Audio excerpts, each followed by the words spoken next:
Good morning student. कक्षा 8 का हम 6 चैप्टर तूफानों की ओर जो कविता है वो हमने पढ़ी। 2 पैराग्राफ हमने उसमें से देखा। सी मंगल सिंह सुमन उनके कवि हैं। अभी 2 पैराग्राफ बाकी है, वो बच्चों आगे देखो। यही असीम निज सीमा जाने, सागर भी तो यह पहचाने। मिट्टी के पुतले मानव ने कभी न मानी हार। तूफानों की ओर घुमा दो नाविक निज पतवार। यहाँ पे कहते हैं कि यह समुद्र और वह तूफान आज असीम दिखाई देते हैं, बराबर। इनका सामना शायद ही, इसका सामना तूफान और समुद्र का तूफान और हमारे जीवन में जो तूफान उठा है उसकी बात कर रहे हैं। इसका सामना शायद ही कोई कर सके, लेकिन मनुष्य सब कुछ कर सकता है। मनुष्य सब कुछ कर सकता है। हे नाविक, तुम अपने नाव लेकर चलो और सागर को भी बता दो कि मानव मिट्टी का पुतला है, बराबर। मानव क्या है? मिट्टी का पुतला है, पर समुद्र के सामने हार नहीं मानता है। उसका वो डट के सामना करता है। मनुष्य ने कहीं भी अपनी हार नहीं मानी है। ये सब कवि सागर को बता रहे हैं कि मनुष्य ने कभी भी हार जीवन में नहीं मानी है। ओके, चलो आगे देखो। सागर की अपनी क्षमता है, पर माझी भी कम थकता है। जब तक सांसों में स्पंदन है, उसका हाथ नहीं रुकता है।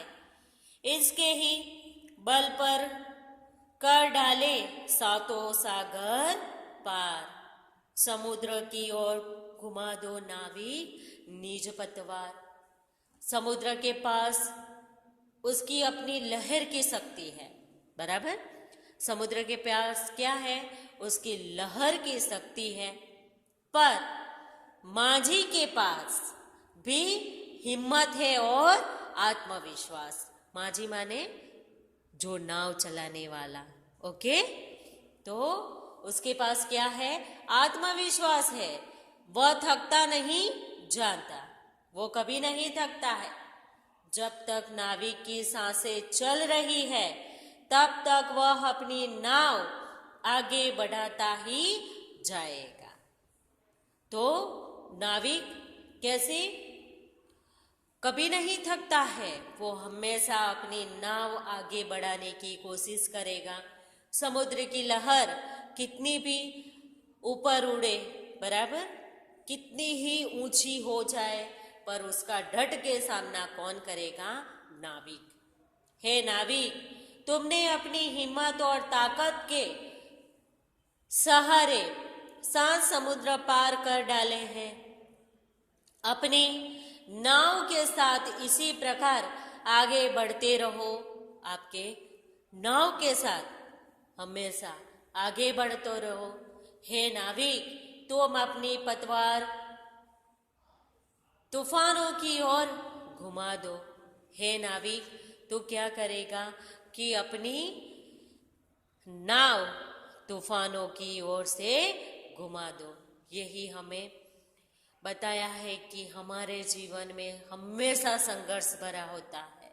समुद्र का उदाहरण देते हुए, एक नाविक का उदाहरण देते हुए हमें यहाँ पे कवि ने पोयम समझाया है कि उसका हमें क्या करना नहीं चाहिए? डरना नहीं चाहिए, पर डट के सामना करना चाहिए। तो बच्चों, आपको ये पोयम समझ में आई? तो आपको ये पोयम लर्न करनी रहेगी और नोटबुक में भी आपको एक 1 टाइम लिखना रहेगा पूरी पोयम। शब्दार्थ भी नोटबुक में लिखना रहेगा और स्वाध्याय के लॉन्ग आंसर भी।